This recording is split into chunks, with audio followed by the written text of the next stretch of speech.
Muy buenas tardes, gracias por este reencuentro de cada semana aquí en Canal Metro, en este espacio que junto a Fanny Veiga hemos llamado Política, Producción y Trabajo. Sexto año en que nos reencontramos, nuestro programa número 222, un número que nos gusta, por eso lo decimos, pero que tiene siempre las mismas premisas, tratar de hablar de las cosas que nos pasan todos los días. He estado por el interior y a veces, créame, que la agenda que hacemos aquí en la ciudad de Buenos Aires muchas veces dista de los problemas cotidianos de la gente que está preocupada por algunas otras cuestiones, ¿no?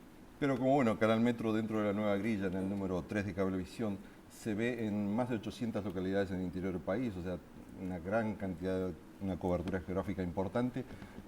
También hablamos de los temas que a usted le interesa y de la forma en que tal vez a usted le sean más útiles, sin que nosotros seamos protagonistas de la información del diálogo, sino que tratando de que el protagonista sea el pensamiento de nuestro entrevistado. Y por esto es que vamos directamente al grano y vamos a agradecer la visita de Gustavo López, subsecretario general de la Presidencia. Gracias por estar aquí en Política, Producción y Trabajo. Gracias a ustedes. Buenas tardes. ¿Cómo están? Muy bien, pero a la vez pensando qué es lo que se está discutiendo en este momento en el país, cuando después de la apertura legislativa, que tuvo su particularidad. En el discurso la presidenta fue muy clara, muy contundente en muchos aspectos. Pareciera que la oposición sigue sin reconocer aquellos objetivos logrados por el gobierno, pero a la vez sigue tratándose de imponer una agenda que no parece siempre ser la que coincide con el interés del gobierno. El gobierno, la pregunta es, en esta coyuntura, se está discutiendo el Código Penal ahora del que ninguno de nosotros conocemos el texto completo de su borrador. ¿El gobierno ha perdido la iniciativa política? ¿La está recuperando o está en disputa esa iniciativa política? No la ha perdido. El gobierno sigue siendo el principal actor político, pero obviamente que está en disputa, porque desde que nosotros recuperamos la democracia en el 83, hay una puja enorme entre el poder formal, es decir, la representación del pueblo que es el gobierno, y los grandes poderes económicos.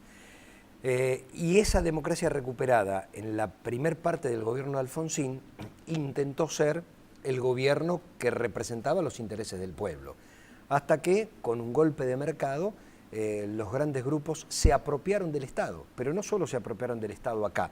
Cuando uno repasa lo que fue América Latina en los 80, los grandes grupos económicos ponían los presidentes en cada uno de los países. Los ministros de Economía se elegían con la tapa de un diario. Exactamente, y el ministro de Economía era un personaje más importante que el presidente de la Nación. Ganara quien ganara, gobernaba el Fondo Monetario Internacional o los tenedores de la deuda, que fue lo que pasó en la Argentina.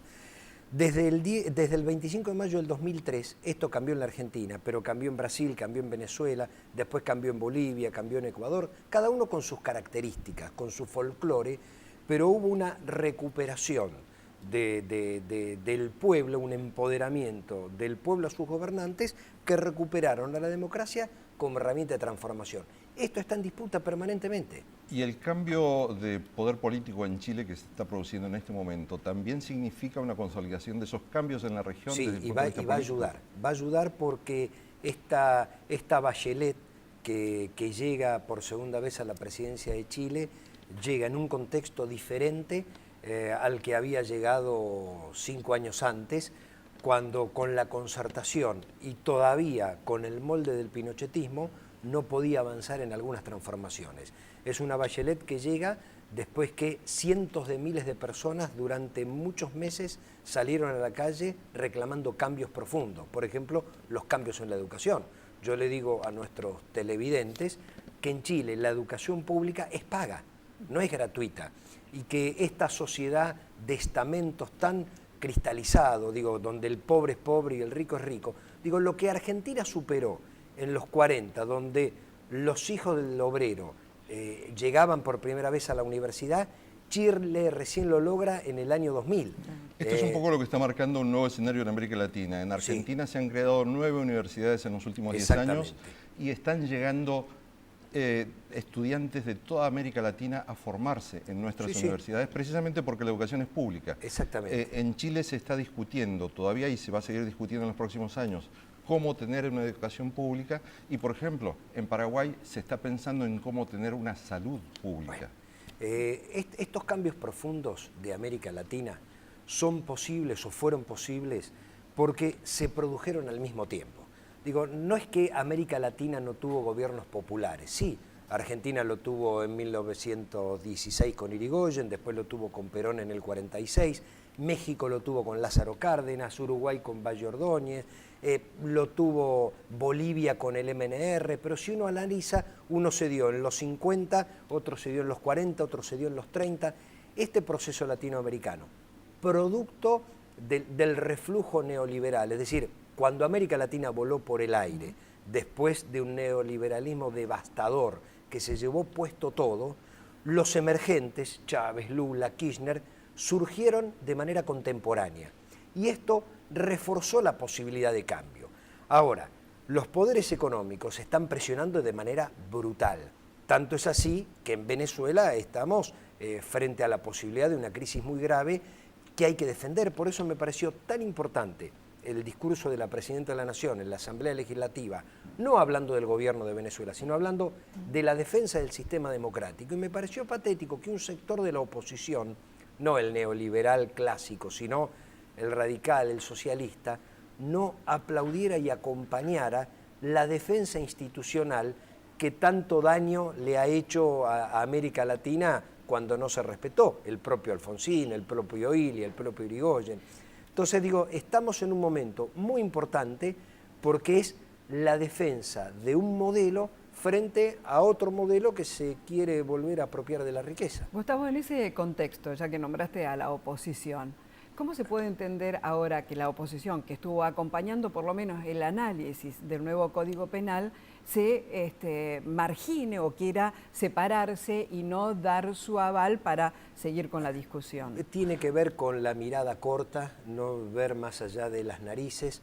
Cuando se reclaman políticas de Estado, bueno, el Código Penal es una política de Estado, el Código Civil y el Código Comercial, la Presidenta le encarga a un grupo de juristas, insospechados de oficialismo muchos de ellos, y además todos reconocidos públicamente con amplia trayectoria.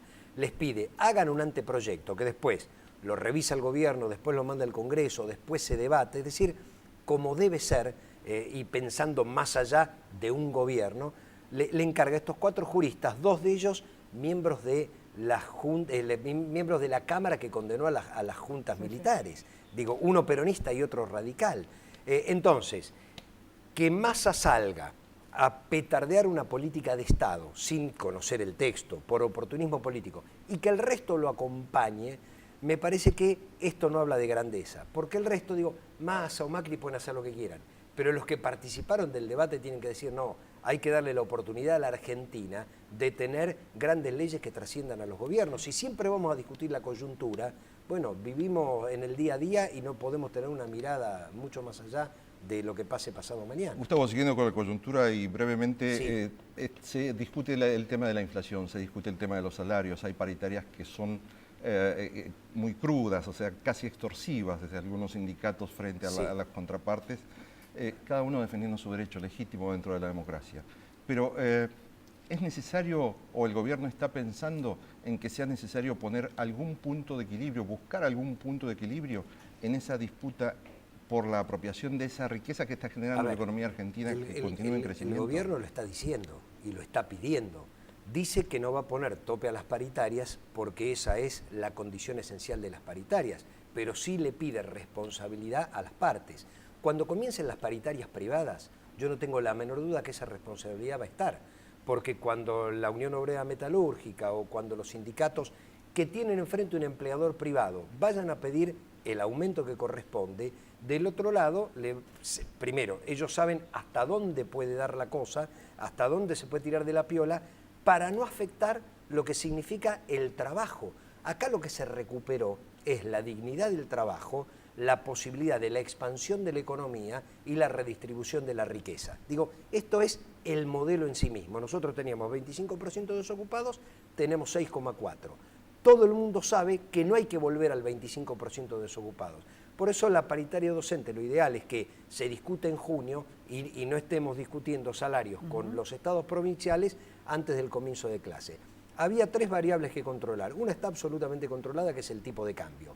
La inflación le estamos dando la pelea que hay que dar y estamos seguros de que vamos a retrotraer los precios. Por primera vez se discute tasa de ganancia en Argentina. Exactamente. Y ahora lo que decimos es, defendamos el modelo, porque no podemos discutir salarios si no hay trabajo. Entonces, defendamos el trabajo para seguir discutiendo salarios. Muchísimas gracias, Gustavo López. Y usted ve aquí con el subsecretario general de la Presidencia, estamos hablando de los temas que a usted le interesa, la política, la producción y el trabajo.